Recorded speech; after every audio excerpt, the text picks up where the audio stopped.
नमस्कार, मैं आप सभी का स्वागत करता हूं हमारे चैनल पर। आज हम आपके लिए वीडियो लेकर आए राजाराम A to Z कि आप इसमें हम बात करेंगे आपकी संख्याएं जो हमारे पास नंबर है। आज हम इसमें बेसिक जानकारी लेंगे संख्याएं क्या होती हैं।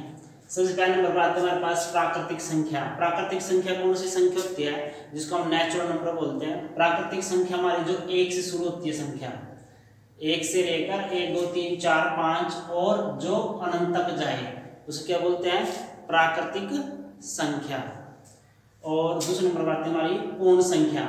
पूर्ण संख्या प्राकृतिक संख्या में कोई ज्यादा अंतर नहीं है। पूर्ण संख्या में क्या है, सिर्फ यहाँ पर देखिए जीरो कमी है, सिर्फ जीरो ऐड हो जाती है। इसमें क्या हो जाएगी हमारे पास, ये पूर्ण संख्या।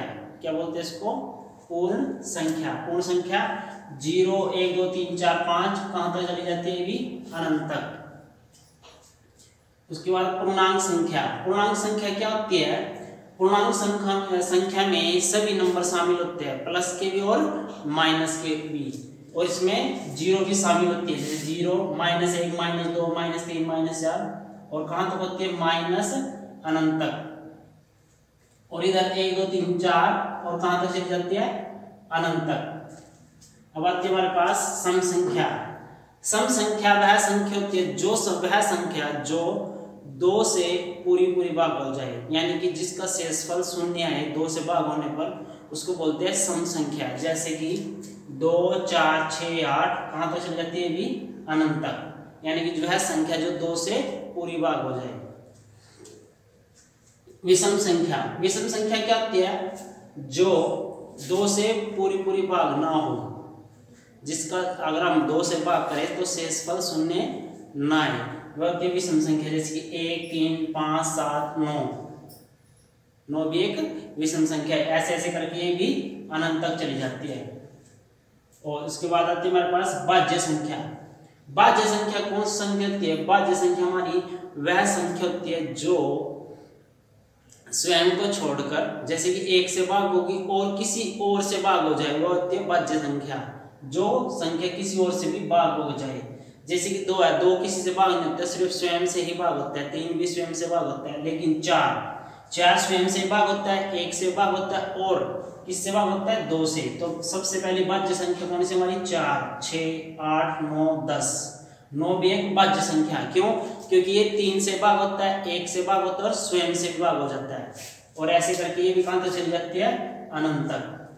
उसके बाद आती है हमारे पास अभाज्य संख्या। अभाज्य संख्या क्यों, सबसे छोटी अभाज्य संख्या कौन सी होती है, 2।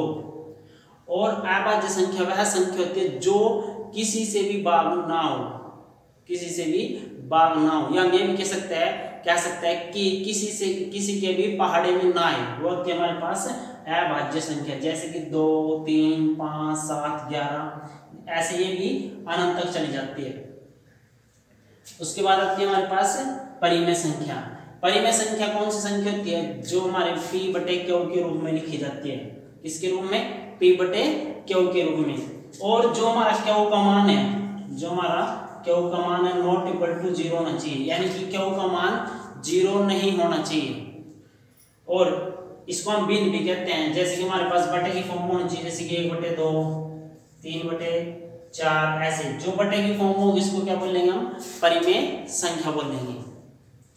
उसके बाद हमारे पास अपरिमेय संख्या। अपरिमेय संख्या वह संख्या होती है जो रूट की फॉर्म होती है, लेकिन जैसे कि हमारे पास √2 √3 √5 √7 √11।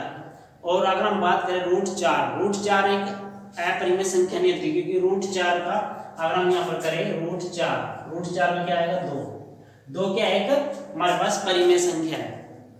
क्या है, परिमेय संख्या। क्यों, देखिए मान लीजिए 2 है, अब ये क्या हो गया, आप इसके तो बटे में कुछ नहीं, अगर हम इसके बटे में 1 कर देते तो ये क्या हो जाएगी, परिमेय संख्या हो जाएगी।